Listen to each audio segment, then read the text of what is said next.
En el corazón palpitante del Distrito Financiero de Madrid, año 2023, en el piso 85 de la imponente Torre Cairós, el destino de un imperio tecnológico de $1.000 millones pendía de la traducción de una sola palabra. En el reservado del restaurante A Ethelred, una catedral de silencio y poder, una camarera llamada Anna Petrova servía agua a Julian Creed, un titán hecho a sí mismo. Nadie en esa sala, llena de abogados de élite de un prestigioso bufete londinense, sabía que ella era una exalumna de filología japonesa y derecho internacional. Durante meses, la traición corporativa había sido un fantasma en los servidores encriptados, una sombra en los informes de diligencia, hasta que Ana, en un instante, reconoció en un documento el kanji que no era un error, sino un sabotaje diseñado para arruinar a su jefe. Cómo la inteligencia de una joven forzada a la invisibilidad por una deuda familiar aplastante pudo detectar la trampa que un equipo legal de 9 cifras ignoró por completo. ¿Qué valor tiene el conocimiento académico, pulido en las aulas de la élite, cuando se ve obligado a esconderse tras un uniforme de servicio, en un mundo que solo mide el poder por el coste del traje y la arrogancia de la voz? Y lo más crucial, ¿hasta qué punto la riqueza y el estatus nos vuelven ciegos a la verdad, incluso cuando esa verdad está sirviéndonos el agua, observando en silencio, a solo 1 metro de distancia, esperando el momento exacto para cambiarlo todo, para siempre? La historia de Anna Petrova no es solo un relato de traición, sino una respuesta a estas preguntas. Si alguna vez te has preguntado cómo el conocimiento silenciado puede derribar imperios construidos sobre la soberbia, acompáñanos en esta investigación. Vamos a desvelar los secretos que se esconden en las notas a pie de página de los contratos multimillonarios y en las vidas de las personas que el poder elige no ver. Síguenos para descubrir la historia completa de cómo una mente brillante, atrapada en el cuerpo de un fantasma, se convirtió en la pieza clave de una de las batallas corporativas más silenciosas y decisivas de la década. Lo que estás a punto de ver demuestra que la inteligencia no entiende de jerarquías y que la verdad siempre encuentra la forma de salir a la luz, sin importar quién intente enterrarla. El aire en el restaurante A Ethelred era una composición artificial de éxito, una mezcla de ozono filtrado, cuero de los sillones de diseño escandinavo y el aroma casi imperceptible a trufa blanca. Era un ecosistema hermético diseñado para aislar a sus ocupantes de la cruda realidad que se extendía 85 pisos más abajo. Para Anna Petrova, este mundo era una jaula dorada y un escenario. Su función era deslizarse entre las mesas de mármol negro como un espectro, reponiendo copas de Raidel sin que su presencia alterase la atmósfera. Cada noche se convertía en parte del mobiliario, una figura funcional tan consciente como la cubertería de plata. Pero bajo el impecable uniforme negro, su mente trabajaba sin descanso, un procesador de datos que catalogaba inflexiones de voz, gestos y dobles sentidos. En la cabecera de la mesa, Julian Creed sentía una inquietud que no podía definir. Era un instinto de depredador, la misma sensación que le había permitido construir su imperio tecnológico desde la nada. Algo en la dinámica de la negociación con la delegación japonesa de Mishima Corp no encajaba. La seguridad de su abogado principal, David Sterling, era demasiado teatral, la calma de sus homólogos japoneses demasiado impenetrable. Estaba a punto de firmar el acuerdo más importante de su carrera, una alianza estratégica de $1.000 millones, pero su intuición le gritaba que estaba caminando hacia un precipicio. Se veía forzado a confiar en los expertos que cobraban miles de euros la hora, pero la jerarquía que él mismo había creado ahora funcionaba como un muro que le aislaba de la verdad. David Sterling, socio principal de un bufete londinense, personificaba la arrogancia de clase. Con su traje de Tom Ford y un reloj que costaba más que el salario anual de Anna, desestimaba las sutiles dudas de Creed con una condescendencia paternalista. Para él, el acuerdo era sólido como una roca, y la traducción impecable. No hablaba una palabra de japonés, pero su confianza se basaba en el prestigio de su firma y en la certeza de que nadie en esa sala, y menos aún el personal de servicio, podría cuestionar su criterio. Su poder no residía en el conocimiento, sino en la credibilidad que le confería su estatus. Miraba a Ana sin verla, un objeto más en su campo de visión periférico, incapaz de imaginar que en esa figura silenciosa residía la clave de todo. Mientras tanto, el mundo interior de Ana era un campo de batalla. El dolor agudo en sus pies, embutidos en unos zapatos baratos que traicionaban la perfección de su uniforme, era un recordatorio constante de su realidad. El minúsculo apartamento en Usera, las facturas médicas de su madre apiladas en la mesa, el sueño roto de terminar su doble grado. Cada frase que escuchaba en la sala era procesada por su mente a través de dos filtros, el japonés honorífico, que dominaba a nivel académico, y el complejo lenguaje del derecho internacional que había estudiado con pasión. Se sentía atrapada entre la parálisis del miedo a perder su único sustento y el impulso irrefrenable de corregir un error catastrófico que veía con una claridad cristalina. Era una experta disfrazada de sirvienta. El momento se acercaba. Sterling, con una sonrisa triunfal, deslizó el documento final sobre la mesa para la firma.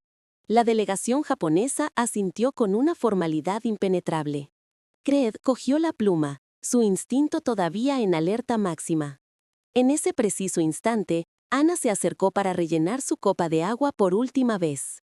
Fue un movimiento rutinario, ejecutado miles de veces, pero esta vez sus ojos se desviaron hacia el papel. Vio la secuencia de kanjis bajo la cláusula 7.2. Su corazón se detuvo. No era una simple imprecisión, era una palabra arcaica, un término legal de Kioto casi en desuso, elegido deliberadamente para ocultar una trampa mortal. Aquel era su último segundo de invisibilidad. La elección era simple y brutal: seguir siendo un fantasma o arriesgarlo todo por la verdad. En el corazón palpitante del Distrito Financiero de Madrid, año 2023, en el piso 85 de la imponente Torre Cairós, el destino de un imperio tecnológico de $1.000 millones pendía de la traducción de una sola palabra. En el reservado del restaurante Ethelred, una catedral de silencio y poder, una camarera llamada Ana Petrova servía agua a Julián Cred, un titán hecho a sí mismo. Nadie en esa sala, llena de abogados de élite de un prestigioso bufete londinense, sabía que ella era una exalumna de filología japonesa y derecho internacional. Durante meses, la traición corporativa había sido un fantasma en los servidores encriptados, una sombra en los informes de diligencia, hasta que Ana, en un instante, reconoció en un documento el kanji que no era un error, sino un sabotaje diseñado para arruinar a su jefe. Cómo la inteligencia de una joven forzada a la invisibilidad por una deuda familiar aplastante pudo detectar la trampa que un equipo legal de 9 cifras ignoró por completo? ¿Qué valor tiene el conocimiento académico, pulido en las aulas de la élite, cuando se ve obligada a esconderse tras un uniforme de servicio, en un mundo que solo mide el poder por el coste del traje y la arrogancia de la voz? Y lo más crucial, ¿hasta qué punto la riqueza y el estatus nos vuelven ciegos a la verdad? Incluso cuando esa verdad está sirviéndonos el agua, observando en silencio, a solo 1 metro de distancia, esperando el momento exacto para cambiarlo todo para siempre. La historia de Ana Petrova no es solo un relato de traición, sino una respuesta a estas preguntas. Antes de desvelarte qué kanji exacto vio Ana y cómo su intervención expuso una conspiración de $1.000 millones, comenta desde dónde nos estás viendo y suscríbete al canal.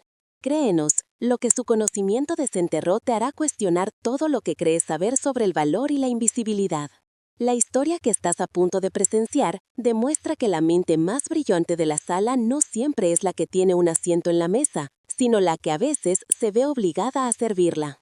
Únete a nosotros para descubrir cómo una verdad, susurrada en el idioma correcto, puede hacer temblar los cimientos de un imperio construido sobre la soberbia y el secreto, devolviendo la voz a quienes el sistema intentó silenciar.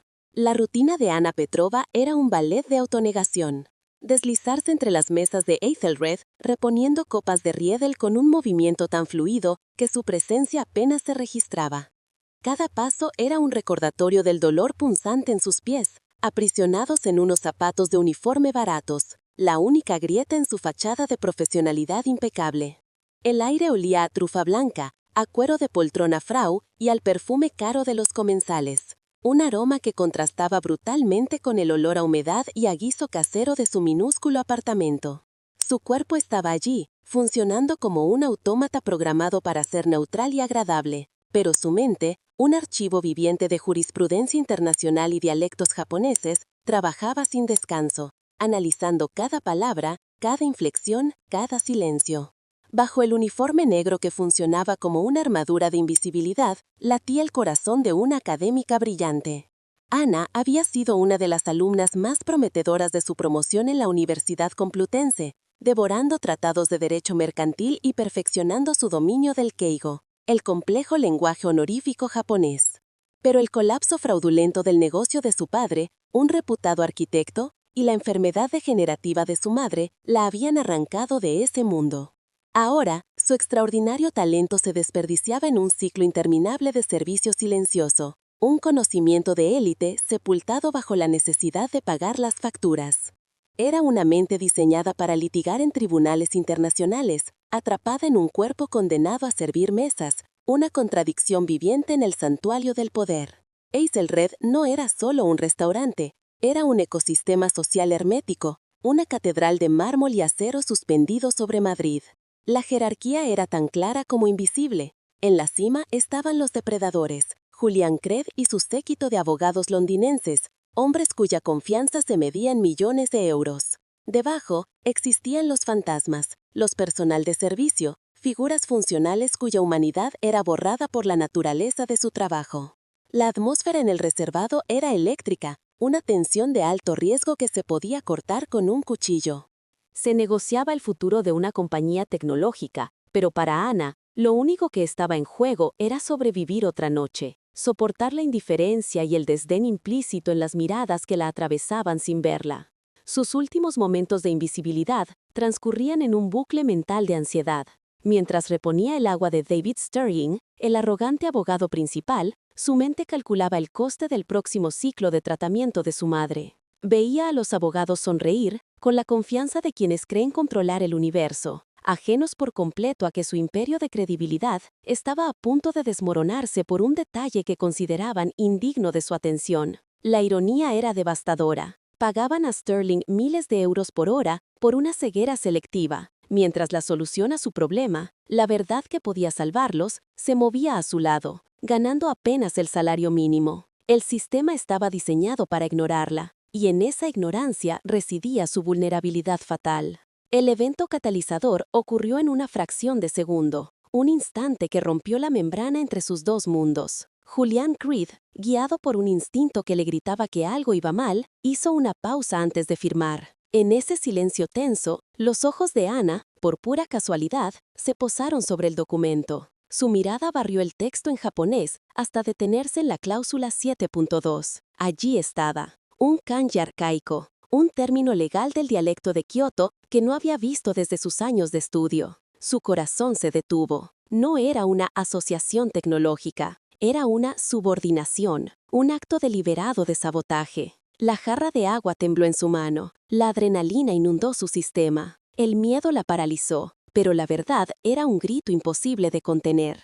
Si alguna vez has sentido el peso de tener tu talento ignorado por el mundo, deja un like en este video y suscríbete al canal. Lo que Ana está a punto de decirle al poder cambiará no solo su vida, sino la forma en que percibes el valor y la valentía. Con la jarra de agua temblando en su mano, Ana dio un paso adelante, rompiendo el perímetro invisible que la separaba del mundo de los titanes. El aire se solidificó. Cada sonido en el reservado, desde el zumbido del aire acondicionado hasta el latido de los corazones, pareció cesar. Su voz, aunque apenas un susurro, cortó el silencio con la precisión de un bisturí. «Disculpen mi atrevimiento, señores», dijo en un japonés honorífico impecable, dirigiéndose directamente a la delegación de Mishima Corp. Pero la traducción del término Gijutsu Teikei, como asociación tecnológica, es peligrosamente inexacta en este contexto legal. El universo del restaurante Ethelred se detuvo en seco. Un fantasma acababa de hablar, y sus palabras pesaban más que el oro. La primera reacción fue una onda de choque de incredulidad. Roberto, el gerente del restaurante, sintió que el suelo se abría bajo sus pies. Su rostro, una máscara de horror apopléctico. Los abogados junior de Sterling se quedaron paralizados, con los bolígrafos suspendidos sobre sus cuadernos. Pero fue David Sterling quien rompió el hechizo con el sonido más violento de todos. Una risa, corta, seca e impregnada de un desprecio absoluto. Para él, la situación era un absurdo cósmico, una violación de las leyes fundamentales del universo social. Una camarera, una pieza del mobiliario, no solo había hablado, sino que se había atrevido a corregirle. Su arrogancia de clase, su armadura de 9 cifras, le impedía ver la verdad. Solo veía la insubordinación. Pero Julian Creed no escuchó la risa de su abogado. Su instinto de depredador, que había estado gritándole en silencio durante horas, se había agudizado hasta convertirse en un foco de atención total. Ignoró a Sterling, a los japoneses, al gerente, se giró lentamente y posó sus ojos en Anna. Y por primera vez la vio. No vio un uniforme, ni una función, ni a una empleada. Vio una inteligencia inesperada, una anomalía en su sistema perfectamente controlado. Su mirada no era de ira, sino de una intensidad analítica inquietante. Era la mirada de un maestro estratega que acaba de descubrir una pieza en el tablero que no sabía que existía. Una pieza que podía cambiar el resultado de toda la partida. Sin apartar los ojos de Creed, Anna continuó, su voz ganando una firmeza forjada en la convicción. El kanji utilizado, señor, no solo implica una asociación, sino una subordinación técnica. Es un término arcaico del dialecto legal de Kioto, deliberadamente elegido para ser ambiguo ante un traductor no especializado. Hizo una pausa, dejando que el peso de sus palabras se asentara. Quien la haya redactado esto no cometió un error. Tenía la intención específica de ceder el control total de su propiedad intelectual al cabo de un año. Es un sabotaje lingüístico. Ya no era una camarera. Era una experta exponiendo un fraude. Su conocimiento, una luz forense que iluminaba la oscuridad del contrato. El aire olía a verdad y a peligro. Creed no dudó ni un segundo. No consultó su equipo legal. Su confianza en Sterling se había evaporado, reemplazada por la cruda evidencia presentada por la fuente más improbable. Levantó su teléfono encriptado, un satélite de poder en la palma de su mano, y pulsó un único botón. Su voz fue tranquila, pero con un filo de acero. Ponme a Kenji Tanaka en la línea. Ahora, Tanaka era su contacto más secreto en Tokio, un maestro del derecho corporativo japonés, su opción nuclear. Al hacer esa llamada, Creed no solo estaba verificando la información de Anna, estaba demoliendo la autoridad de Sterling y apostando al futuro de su imperio a la palabra de una extraña, de una mujer invisible que acababa de hacerse indispensable. Mientras esperaba la conexión, Creed hizo un gesto que hizo añicos el protocolo social del piso 85. Señaló una silla vacía junto a uno de sus socios menores. «Siéntese», le ordenó a Anna. La palabra resonó en el silencio como un martillazo. No era una petición, era una coronación. En ese instante, Anna Petrova dejó de ser personal de servicio y se convirtió en una asesora estratégica. El gerente casi se desmaya. Sterling, que iba a protestar, se encontró con la mirada glacial de Creed y las palabras murieron en su garganta. El poder acababa de cambiar de manos, y no lo había hecho a través de dinero o de estatus, sino a través del conocimiento puro. La voz de Kenji Tanaka, nítida y clara a través del altavoz del teléfono, fue la sentencia final. Tras escuchar la cláusula leída por Creed, su veredicto fue inmediato y brutal. Julián, esto no es un acuerdo, es una ejecución.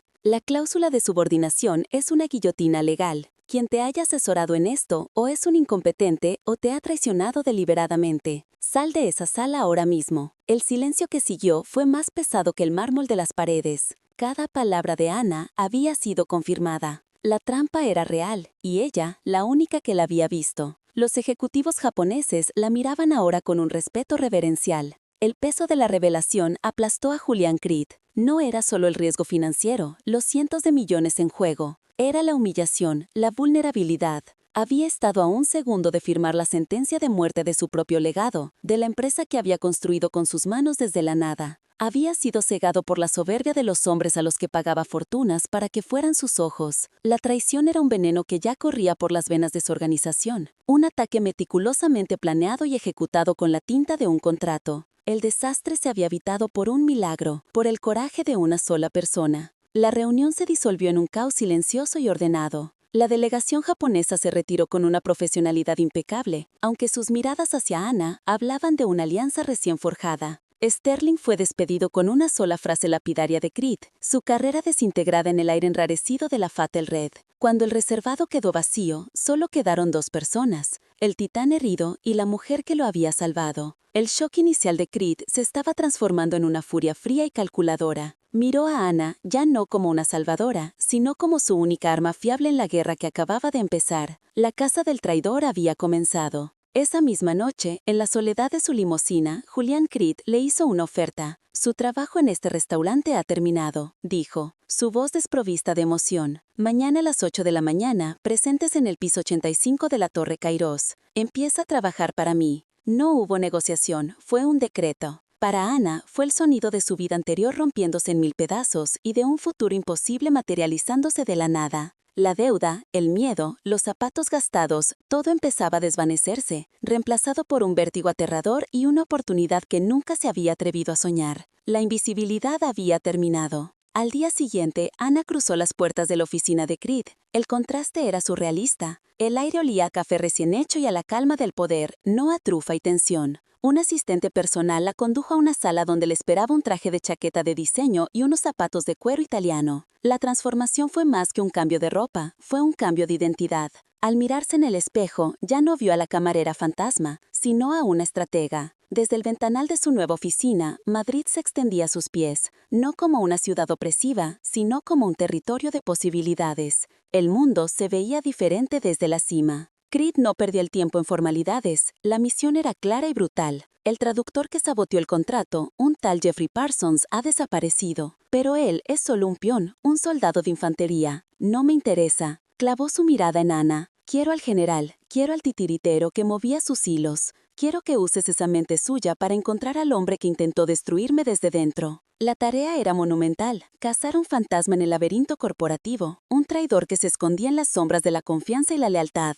Ana se había convertido en la jefa de contrainteligencia de un ejército de un solo hombre. Su método desafió todas las convenciones. Mientras los analistas de seguridad de Creed rastreaban transacciones financieras y registros de viajes, Ana se sumergió en el único lugar donde la verdad no puede mentir, el lenguaje. Consiguió acceso a meses de correos encriptados entre el traductor y su misterioso controlador. Ignoró los números y las hojas de cálculo y se concentró en la estilometría, la ciencia de identificar a las personas por sus huellas digitales. Buscaba un patrón, una idiosincrasia, un tic verbal que delatara la verdadera identidad del autor que se escondía tras el teclado. Era una arqueología de la traición. El descubrimiento llegó en mitad de la noche, bajo la luz de un monitor. No fue una palabra, sino una ausencia. En todos los mensajes, el autor evitaba sistemáticamente el uso de ciertas partículas gramaticales complejas del japonés, sustituyéndolas por estructuras más simples, típicas de un hablante nativo de español con un dominio académico del idioma, pero no nativo. El traductor, Jeffrey Parsons, era británico. No podía haber escrito esos correos. Era un mero conducto, un mensajero que copiaba y pegaba instrucciones. El verdadero autor, el titiritero, era hispanohablante y se escondía a plena vista dentro del círculo más cercano de Creed. Cuando Ana presentó su informe, Creed lo leyó en un silencio sepulcral. El análisis lingüístico era irrefutable. «Ha encontrado su huella», murmuró, más para sí mismo que para ella. Reconoció el genio de su enfoque. Había encontrado al fantasma en la máquina no a través de la fuerza bruta de los datos, sino a través de la sutileza del intelecto. Vio en ella un reflejo de su propia mente, una capacidad para ver los patrones que otros ignoran.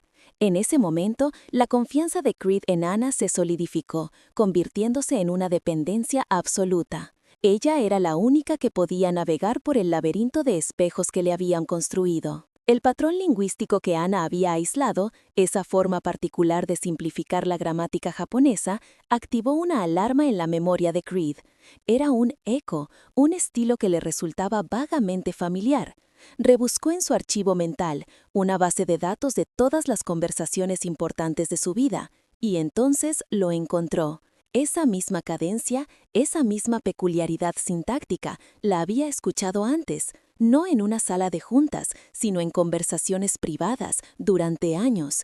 Pertenecía a la única persona que él consideraba intocable, a su mentor, su confidente, el hombre que le había guiado en sus inicios, Ricardo Vargas. La prueba definitiva era necesaria. Una corazonada, por fuerte que fuera, no era suficiente para condenar a un amigo. A petición de Creed, Ana rastreó los archivos de correo electrónico de la compañía de hacía más de una década, y allí estaba. En un mensaje de 2012, Ricardo Vargas le explicaba a Creed un matiz de un contrato con un socio japonés.